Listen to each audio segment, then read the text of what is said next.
Graça e paz, meus irmãos. Neste final de semana, completei 11 anos no pastorado da Cristã Evangélica Nova Vida. 11 anos, 18 de janeiro de 2009. Parabéns para vocês, né? Parabéns para vocês. Que paciência, que povo bom.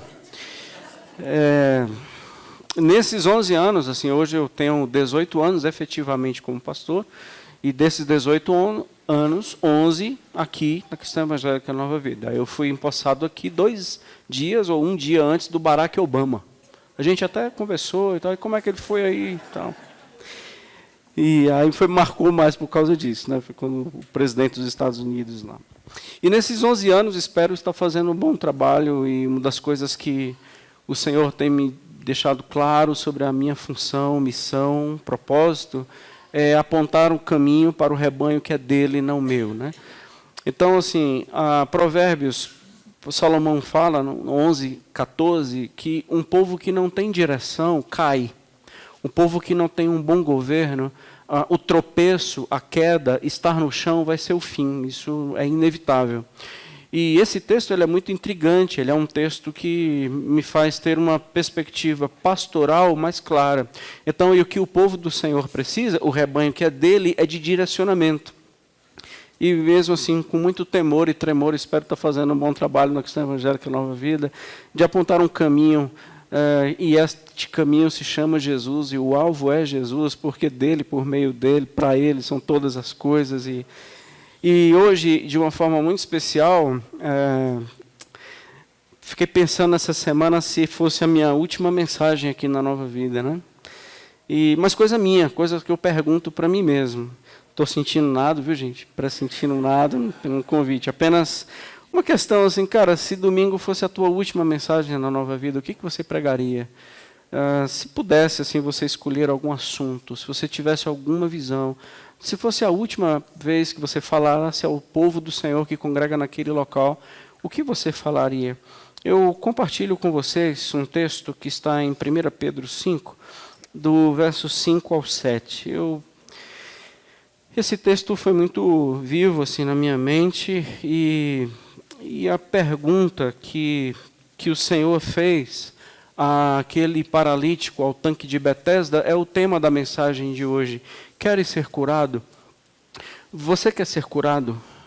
E o Senhor fez essa pergunta a um paralítico. Faz sentido essa pergunta, porque alguns podem entender que essa pergunta ela é sem sentido. O que você pergunta a um paralítico se ele quer ser curado? Essa pergunta faz sentido, e muito sentido. Assim como faz sentido ela ser feita para nós hoje, principalmente por ele. Você quer ser curado? Nesse ano de 2020, nós temos um tema, uma proposta definida de refletirmos sobre uma igreja saudável. Estamos lutando para que o Senhor ministre ao nosso coração nesse ano de 2020 as marcas, as virtudes, as características, os caminhos de sermos uma comunidade saudável no Senhor. Essa pergunta, queres ser curado? Eu leio este texto de 1 Pedro 5, do 5 ao 7, propondo caminhos de cura. 1 Pedro 5, do 5 ao 7. Pedro diz assim: rogo igualmente aos jovens, sede submissos aos que são mais velhos. Outros sim, da mesma forma, outros sim, no trato de uns com os outros, cingivos todos de humildade, porque Deus resiste aos soberbos, contudo aos humildes concede a sua graça. Humilhai-vos, portanto, sobre a poderosa mão de Deus, para que ele em tempo oportuno vos exalte, lançando sobre ele toda a vossa ansiedade, porque ele tem cuidado de vós. Amém. Só esses 3 versos que eu compartilho com os irmãos. Queres ser curado? E eu peço a você que em oração, pense comigo, reflita comigo sobre caminhos de cura, movimentos de cura. A cura, eu tenho aprendido que ela não é necessariamente passiva. Claro, acreditamos em milagres, daqueles que vêm e o Senhor decide e nada aconteceu do lado de lá, para que justificasse a vontade e a ação do Senhor.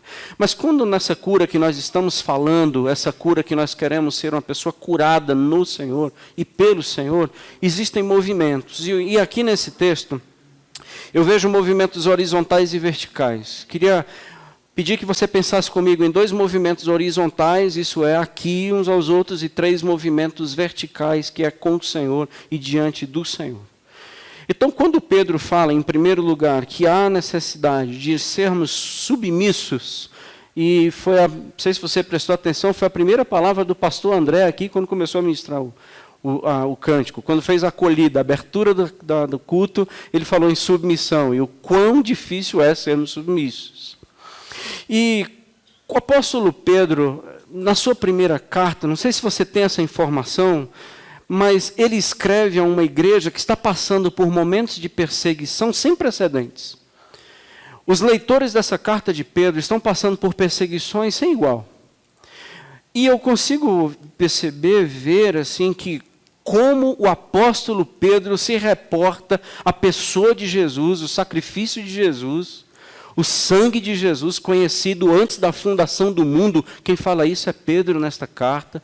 Como para uma igreja que sofre, o apóstolo Pedro ele não tem uma outra coisa a falar senão Cristo cruz, Cristo sangue. E é nesta visão da prisão, da crucificação, do gemido, do Getsêmane, da ceia, que a carta de Pedro, essa primeira carta, se desenrola. E eu vejo os movimentos de Jesus muito vivos nesses 3 versículos que nós lemos. Submeta-se. A palavra é aos jovens. E eu não sei por que Pedro escreve aos jovens, porque são pessoas tão fáceis de se submeter. Quem tem adolescente, você não tem dificuldade com submissão. Assim, por que eles não são... A gente não tem dificuldade com isso. Mas eu não sei por que Pedro escreve aos jovens. Mas vamos pensar sobre submissão. Pedro já falou isso aqui atrás. Pedro já falou isso aqui no capítulo 2. Perceba, quando o apóstolo Pedro ele fala sobre servos, no capítulo 2, versículo 18, quero pedir a você que, se você tiver com a sua Bíblia aberta, acompanhe, e veja aqui no versículo 12, 18, do capítulo 2, Pedro ele fala sobre quem é escravo, quem é empregado, quem é servo. E a palavra não é faça barricada, não é faça greve, não é lute pelos seus direitos, mas sejam submissos. Porque o Senhor tem um prazer enorme de ter uns agentes que te dão bofetadas na vida. Ah, não, e essas bofetadas que você levou na vida são sem causa. Porque quando você leva bofetadas, porque você aprontou, isso não tem honra nenhuma. Mas quando alguém te dá uma bofetada, isso injustificado, isso é grato a Deus. O Senhor podia ter pego mais leve, mas ele não pegou. Veja só, sejam submissos com todo o temor ao vosso Senhor. Senhor é o patrão, S minúsculo. Não somente se ele for gente boa, cordato, se ele for bom, mas principalmente ao perverso, também ao perverso. Verso 19, porque é isso que vai agradar ao Senhor. Que alguém suporte tristezas, sofrendo injustamente, por motivo de sua consciência para com Deus. Pois que glória há, continuando aqui, versículo 20 do capítulo 2, se pecando e sendo esbofeteados, por isso o suportais com paciência. Se, entretanto, quando praticais o bem, sois igualmente afligidos e o suportais com paciência, isso é grato a Deus. Agora o versículo 21 é o que mais me chama a atenção, porque foi para isso que você foi chamado. E você tem uma pessoa para quem olhar, Cristo. Ele deu o exemplo, ele sofreu e diz como é que a gente tem que reagir. Cristo foi submisso. Porque Cristo sofreu em nosso lugar, deixando-nos exemplos para seguirmos os seus passos. Jovens, sejam submissos aos mais velhos. E nós não estamos falando porque são mais velhos, é porque nós precisamos aprender que o mundo não gira em torno da gente. Nós não somos a comunidade dos direitos, nós somos a comunidade da consciência. Lutar por direitos, a gente se preserva. Quando nós temos uma consciência, a gente não tem medo de morrer na luta. Quando a gente tem direito, a gente luta pelos nossos direitos. Quando a gente tem propósito, a gente nem quer o direito de morrer na nossa luta. Porque a gente vive com propósito. Isso é bom, você sofrer por uma consciência e não por uma consequência. Não, a gente não sofre por consequência, a gente sofre por consciência. A gente tem falado muito aqui nessa igreja sobre sofrer. O Senhor tem nos dado muitas palavras aqui nesse lugar sobre o caminho do sofrimento que não tem atalhos e nos assemelha a Cristo. Não queria sofrer, mas quando eu vejo textos como esse, eu louvo ao Senhor porque a gente está no caminho certo. Quer ser curado? Então aprenda primeiro que o mundo não gira em torno de você, porque senão isso vai te adoecer. Sejam submissos. Aos mais velhos, eu penso que o apóstolo Pedro disse, escuta, sabe por que você precisa honrar seus pais? É porque hoje ele tem dor na coluna, causada exatamente por te carregar. Você deveria respeitar as dores que seus pais sentem. Porque eles se não fosse você, eles teriam menos dores. Você deveria honrar seus pais pelas rugas que possuem, pelos cabelos brancos ou a falta de cabelos. Honrem os mais velhos. Não se achem agora porque você descobriu alguma coisa, leu alguma coisa, frequentou algum lugar. Existe agora uma possibilidade de você não ser submisso. Tem alguém acima de você. Mas um outro caminho que o apóstolo Pedro aponta não é somente a submissão. O outro caminho que ele aponta é a humildade. Um movimento horizontal, submeta-se. O outro movimento horizontal é humilhe-se. Seja humilde. E aqui o apóstolo Pedro já inclui todo mundo. Seja humilde. Aí os idosos, os mais velhos, os jovens, os adolescentes, as crianças e os adultos são todos chamados e incluídos no mesmo patamar. Porque agora todos devem ser humildes e todos devem cingir-se de humildade. Que ambiente o apóstolo Pedro está lembrando? Eu acho que o apóstolo Pedro aqui está lembrando do cenáculo, lá na ceia. Quando Jesus cingiu-se com uma toalha para lavar os pés dos discípulos e pegou uma bacia. E com essa bacia lavava os pés dos discípulos. Lembra que ele quis lavar o de Pedro? E Pedro disse, Senhor, tu vai lavar os meus pés. Jesus disse para Pedro o seguinte, Pedro, isso que eu vou fazer com você agora, você não vai entender. Mas amanhã você compreenderá. Sabe, Pedro, eu que sou o Senhor, fiz isso. O que será de vocês? O que vocês devem fazer também? Ora, se num caminho horizontal eu me submeti, eu fui submisso, e num caminho horizontal eu fui humilde, como você está entendendo que o teu caminho, cada vez mais topetudo, ele pode gerar saúde? E como um caminho sem humildade vai te gerar saúde, porque são caminhos opostos ao que eu peguei, não pode haver um caminho melhor do que o meu. Se eu usei bacia e toalha, o que você espera usar? E aqui, cingir-se de toda a humildade, tem um grande quê. Você lavaria o pé do Judas, sabendo que o Judas é o Judas? Porque a gente lava os pés de muita gente sem saber que o Judas está ali. Mas quando a gente sabe que o Judas está ali, você lava? Você lavaria o pé do Judas? Você lavaria o pé do Pedro sabendo que ele iria te negar? Ou do Judas sabendo que ele iria te trair? Pois é, Jesus lavou e sabia quem era quem. E nós, às vezes, no nosso caminhar, no nosso jeito de viver, nós excluímos pessoas. E tem determinadas pessoas que a gente não lava o pé, não.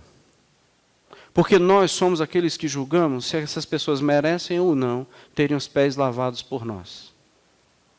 Bom, só quero te dizer uma coisa, isso não foi o que Cristo optou. E não foi esse exemplo que Cristo deu. Então, ou nós temos um valor próprio muito mais elevado do que Cristo, ou nós temos escolhas muito mais nobres e inteligentes do que Ele. Por que você não lava os pés daqueles que não merecem? Por que a bacia e a toalha têm sido instrumentos que você desconhece? Não tem jeito de encontrarmos cura se não for por um caminho de muita humildade. E o exemplo da humildade é Cristo, assim como o exemplo da submissão também é Ele. Percebe? Pedro escreve essa carta tendo todo um cenário de Jesus na sua mente, e ele vai trazendo a memória e fazendo as aplicações. Por que Pedro tem os pés lavados por Jesus. E por que Judas tem os pés lavados por Jesus? Eu acho uma coisa, é que Jesus jamais iria se rebaixar ao nível de não lavar os pés deles. Jesus jamais iria se tornar um igual a eles. Jesus jamais iria deixar de ser quem ele era, porque um homem irá traí-lo. Eu não me nivelo pelo traidor. Eu sei quem eu sou na minha identidade e no meu propósito. Não é um traidor que faz eu fechar o meu cálice. O meu cálice está aberto para ele, porque nós somos muito diferentes. Meus irmãos, muitos de nós estamos nos nivelando com traidores. Nós somos aqueles que não amamos os não amáveis e nos consideramos justos fazendo isso. Bom, a proposta do Evangelho é outra. E não é por acaso que muitos de nós estamos doentes de rancor, de ressentimento, de ira, de mágoa, de tanta coisa. Quer ser curado? Aqui está uma toalha e aqui está uma bacia. Vá lavar os pés dos traidores. Cinja-se de humildade. Primeiro, você não é submisso. Será essa palavra para você? Primeiro, se submeter a alguém e depois ser humilde a ponto de lavar os pés daqueles que não merecem ser lavados, você está pegando caminhos de doença. E vai adoecer. Aí é só com remédio para você continuar vivendo. Porque você não vai aguentar. Quer ser curado? Pegue a bacia e a toalha. Foi isso que Jesus fez. Daqueles que nos traíram, daqueles que nos feriram, daqueles que nos trairão, daqueles que nos desvalorizaram, daqueles que nos trocaram por moedas de prata, daqueles que fizeram e foram os causadores de tanto sofrimento da minha vida, que se não fosse eles, lave os pés.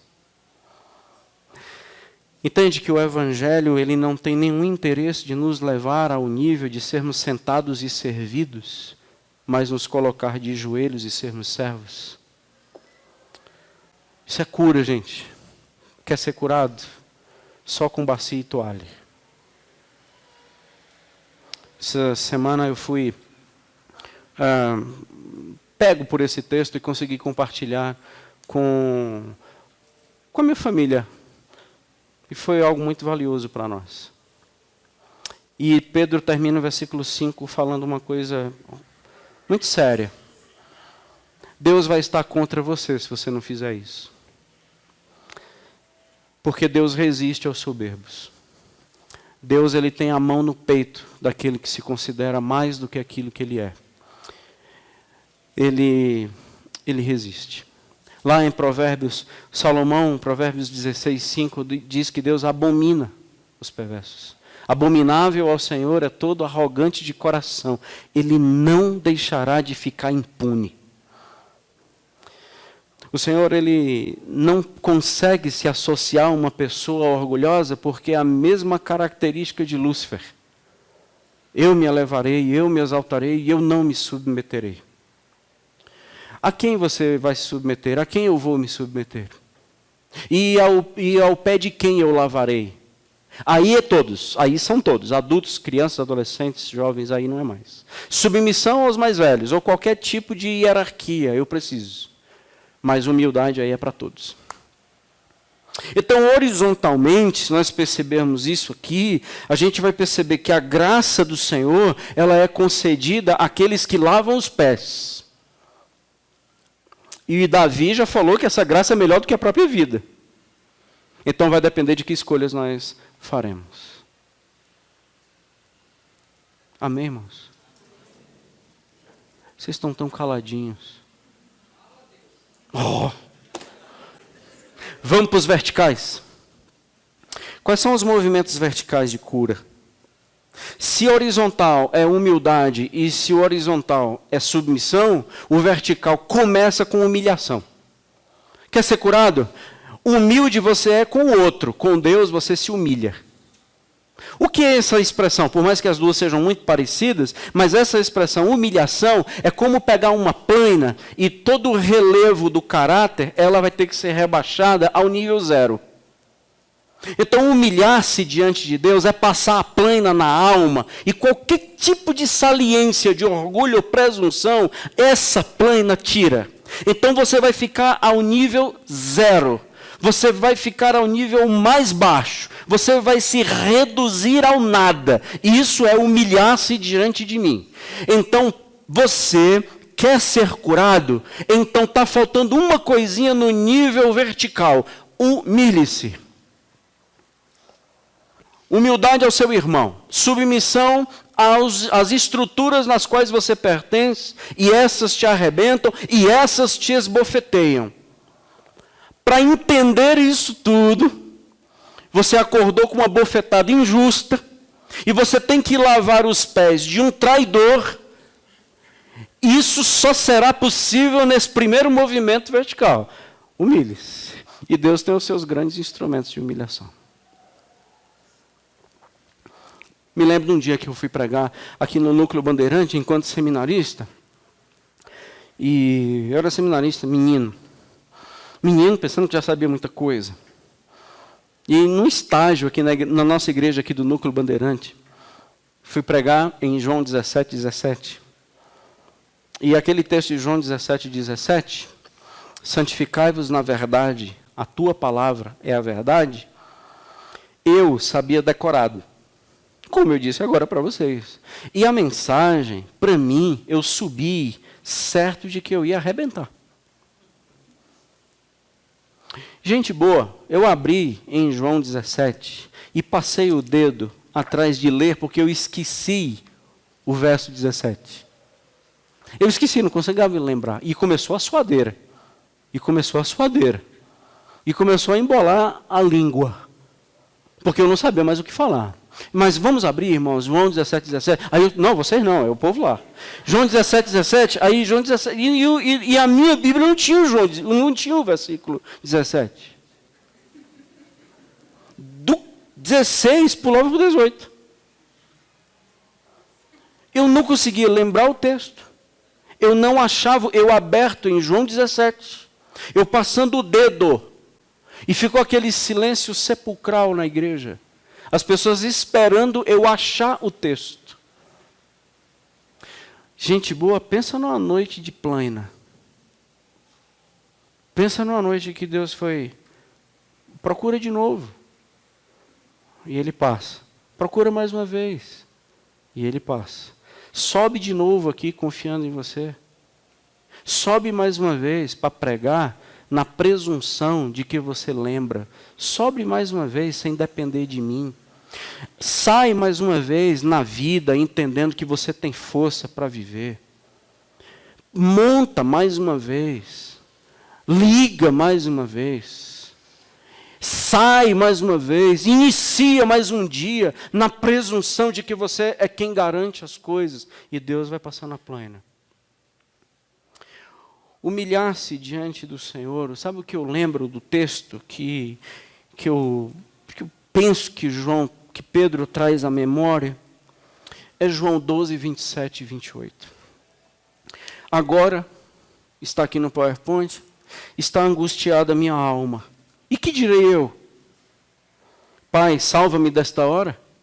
Não, mas precisamente com esse propósito vim para esta hora. O que eu vou dizer é: Pai, glorifica o teu nome. Então veio uma voz do céu e disse: eu já glorifiquei e ainda o glorificarei. Sabe a humilhação aqui nesse texto? É aquela certeza de que há um lugar aonde o Senhor me encontra e há um lugar aonde eu e o Senhor temos um relacionamento profundo. Há um lugar aonde o Senhor será glorificado. Há um lugar aonde não serei eu exaltado. Eu continuarei no propósito, perdendo tudo, me humilhando ao máximo, mas Ele será glorificado. Esse local se chama angústia. Pai, a minha alma está angustiada. É nesse lugar que eu queria que você ficasse. É na angústia de não saber, é na angústia de não ter. É na angústia de não ter a certeza nenhuma de que amanhã as coisas darão certo ou sequer nós estejamos vivos. É na angústia de ao sairmos daqui, a gente não vai saber se encontraremos nossos filhos vivos ou se nós chegaremos vivos. É na angústia do viver. Esse lugar é o local que eu quero que você esteja. Angustiado, mas absolutamente seguro. Porque as certezas e as convicções não nos dão segurança, se forem nossas. Porque nós sabemos que a gente não tem certeza nenhuma. Eu prefiro estar na angústia e extremamente seguro. Esse é o local que Deus quer que nós estejamos. Humilhe-se. Debaixo da potente mão de Deus. A mão do Senhor é o local de ação. A mão do Senhor é o local, é o agente da vontade de Deus. Por que aconteceu o que aconteceu comigo? Porque a mão de Deus fez o que fez.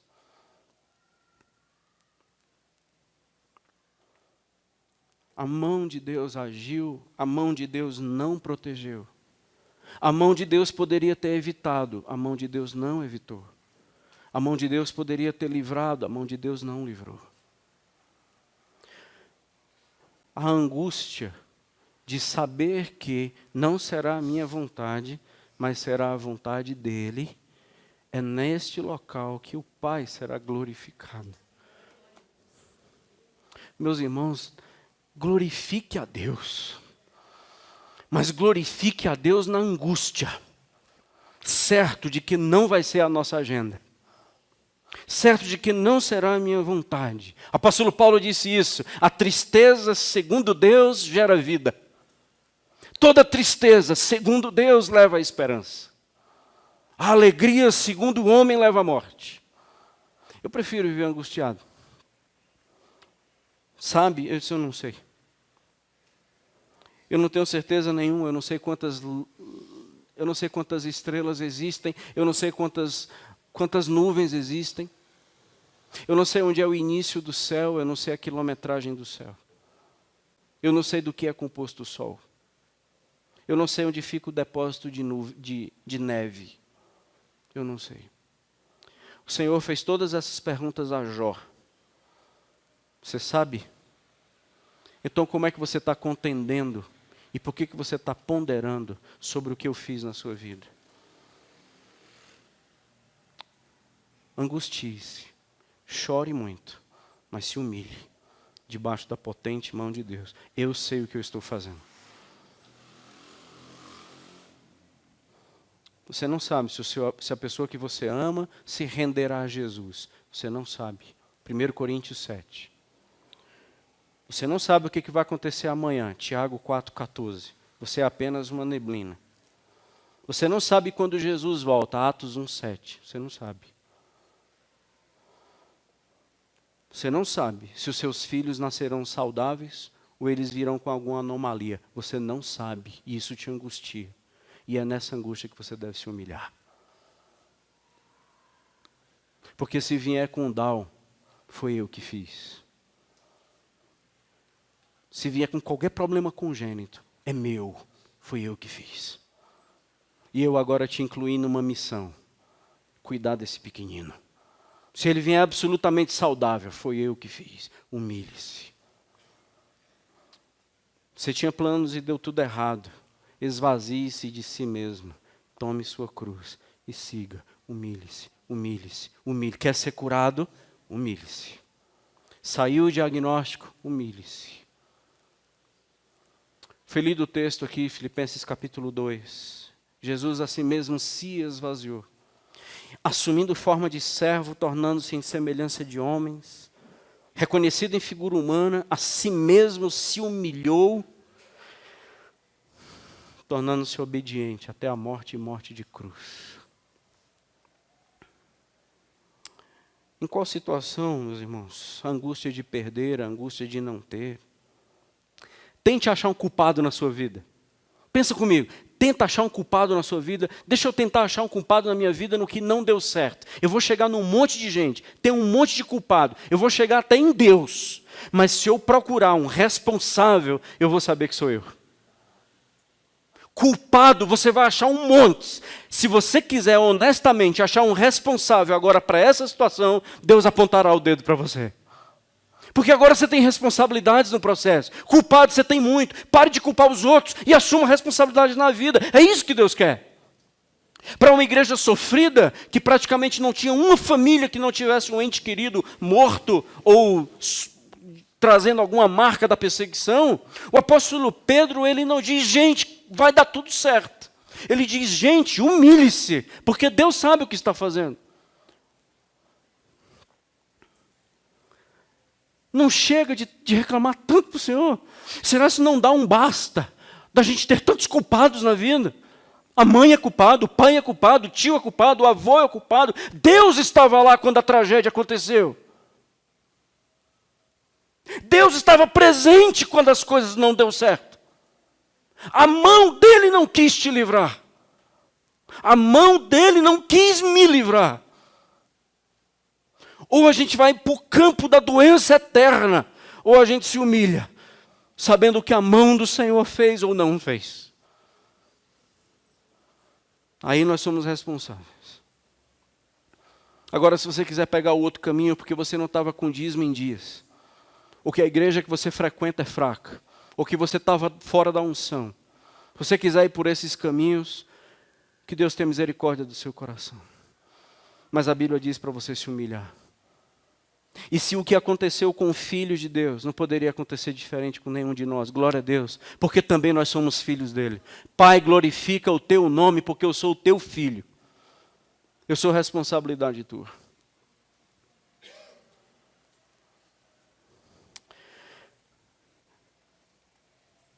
Eu quero, depois dessa humilhação, entender espera. Esta poderosa mão de Deus sobre a qual a gente se humilha, tem um tempo oportuno, que Ele vai nos gerar alegria, mais alegria, mais alegria, e muita alegria, porque em tempo oportuno Ele vai nos exaltar. Não é exaltar no palco dando glória a Deus não, viu gente? E quem não te ajudou vai se arrepender. Não é essa exaltação humana, é um triunfo em glória, é um túmulo sendo aberto, é a ressurreição sendo realidade. É os céus nos chamando pelo nome, dizendo, entrai-vos, servo bom e fiel, no gozo do teu Senhor. É essa exultação. Aí, nesse caso, espere. Humilhai-vos, tempo oportuno.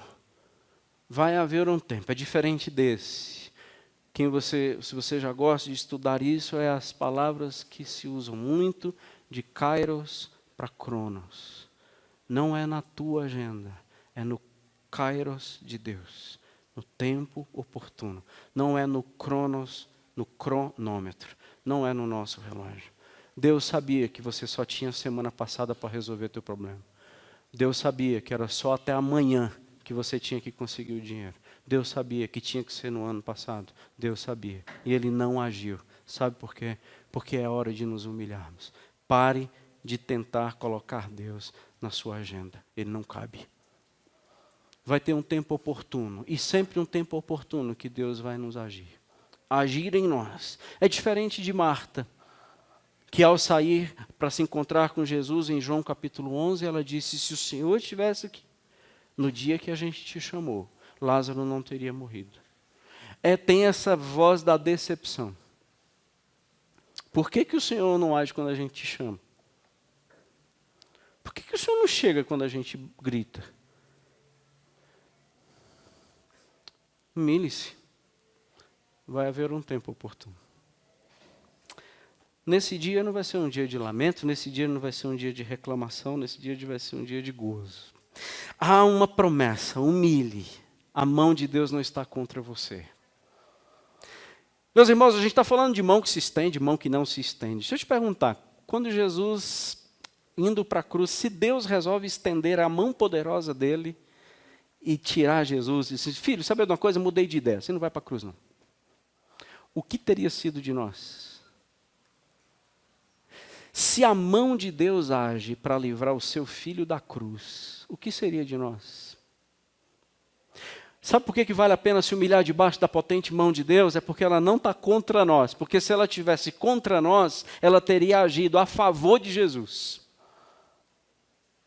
E se a mão do Senhor não agiu em favor de Jesus, livrando da cruz, é porque esta mão está a nosso favor. O apóstolo Paulo entendeu isso.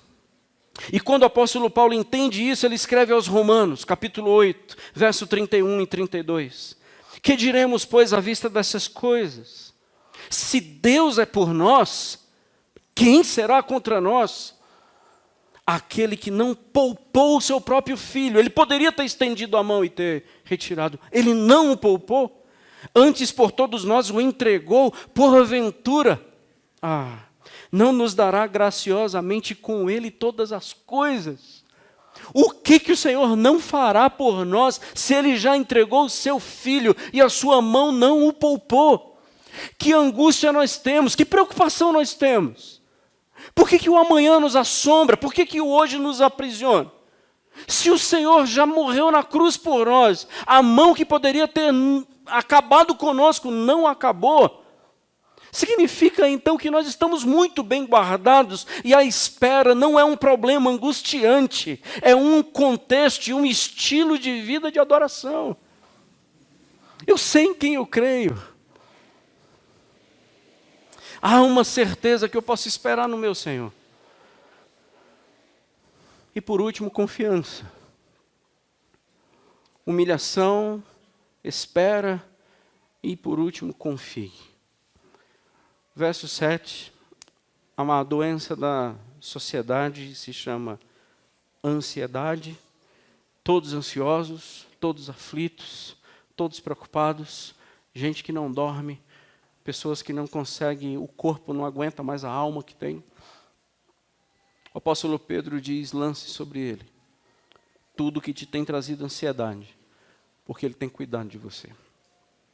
Confie. Será que aquele que cuidou de mim até hoje, amanhã ele amanhece resolvendo soltar minha mão?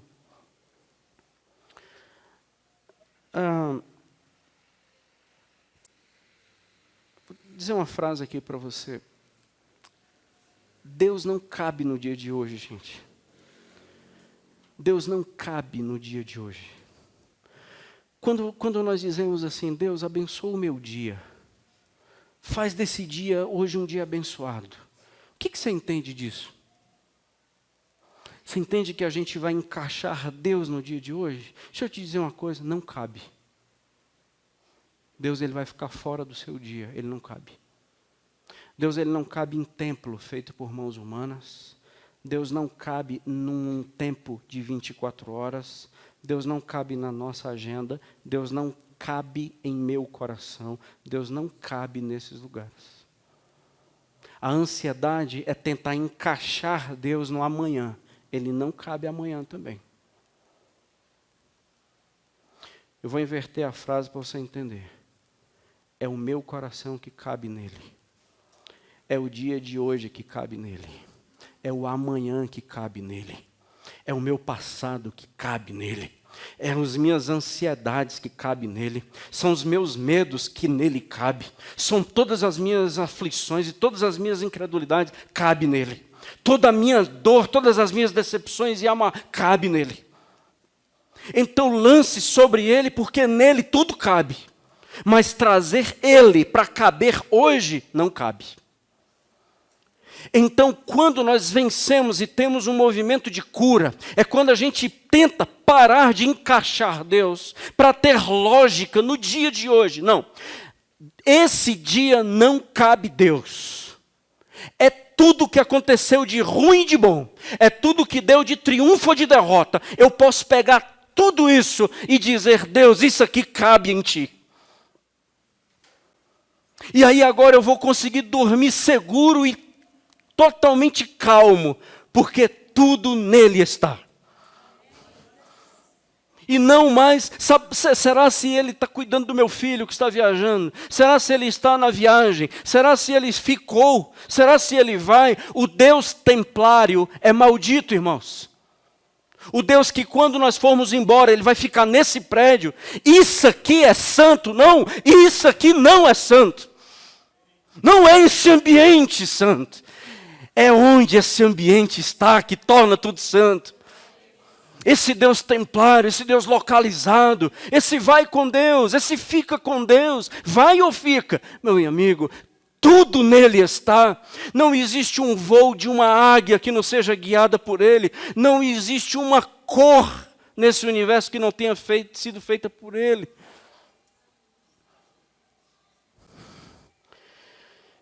Me empolguei, né, gente? Colossenses 1, verso 17, 15 a 17.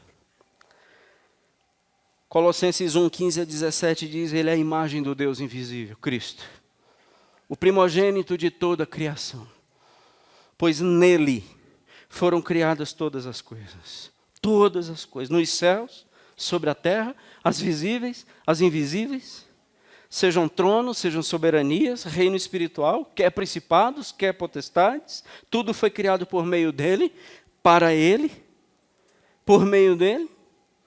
Ele é antes de todas as coisas, e nele tudo tem vida. Nele tudo subsiste.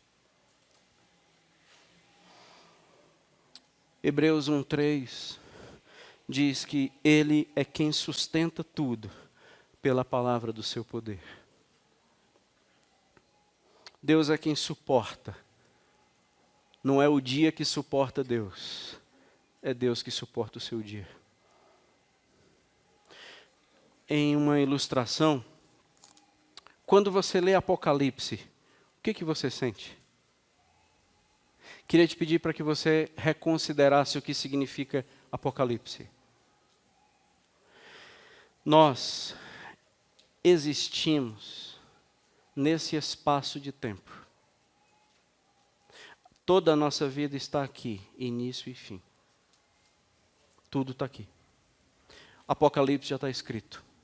Nada vai surpreender o Senhor. Automaticamente, se toda a nossa vida está aqui, aonde Deus está?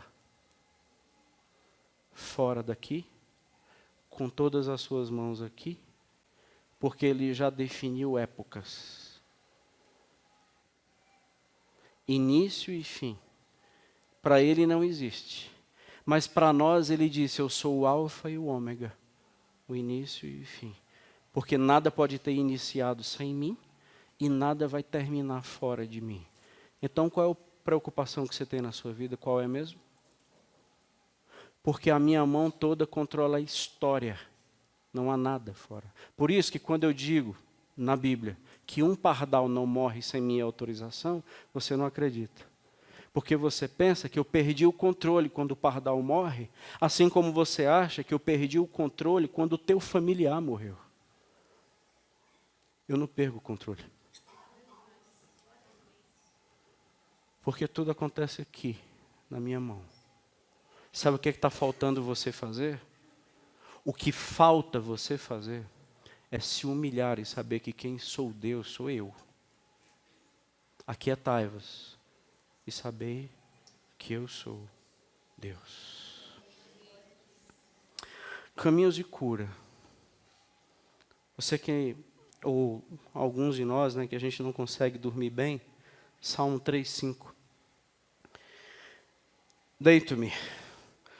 Gente, quem está precisando tomar remédio para dormir, está aqui o Salmo 3:5, uma outra sugestão. Deito-me e pego no sono. Acordo, porque o Senhor é quem me sustenta. Deito e durmo. Preocupado com o quê? Eu entendi a história agora que não está nas minhas mãos. Ele é o soberano autor de tudo. Eu não tenho mais com o que me preocupar amanhã. Continuarei trabalhando, continuarei levando bofetadas injustamente. Eu continuarei sendo servo, eu continuarei lutando todo dia pelo pão que a gente precisa comer, sabendo que sempre é Ele quem nos dá. Estudarei, trabalharei, tentarei passar, eu tentarei e casarei, terei filhos. A minha vida continuará. mas na certeza de que as minhas unhas não estão cravadas aqui. Nu eu vim, nu voltarei. Bendito seja o nome do Senhor. Eu não tenho mais o que confiar. Meus irmãos, o segredo não é trazer Deus para mim, o segredo é permitir Ele nos levar para onde Ele está. O segredo da vida espiritual não é trazer Deus. O segredo é deixar Ele nos levar para a sua presença. Ô filho, pensa nas coisas do alto. Você está tão terra, você está tão mundo, você está tão aflito, é tanto direito e tão pouco propósito. É tanta preocupação, tão pouca adoração. É tanta religião e tão pouco espírito em verdade. A glória do Senhor em mim é esticar a minha mão e dizer, me leva, Senhor, eu quero ir para o lugar da Tua presença. Eu quero estar onde o Senhor está. Eu vejo que o apóstolo Pedro, ele entendeu isso, porque agora eu posso lançar tudo sobre o Senhor. E Jesus disse, Pai, nas Tuas mãos eu entrego o meu espírito. Caminhando para o fim. Tudo cabe em Deus. Se você veio para cá hoje cheio de perguntas, cabe nele. Se você, os nossos porquês, cabe em Deus. As nossas decepções e o desânimo, cabe em Deus. O cansaço cabe nele. O meu passado cabe nele. A partir do versículo 8, o apóstolo Pedro ele vai falar agora que há um leão que ruge ao nosso derredor procurando alguém para devorar. Está aí, 1 Pedro 5, 8. E diz, resisti-vos, pois, na fé. Gente boa, eu estou lutando muito para que esse leão morra tonto e faminto. Eu não quero ser presa na boca dele. O leão anda ao derredor, rugindo, procurando alguém para devorar. Eu estou lutando para que eu não seja presa. Eu não serei.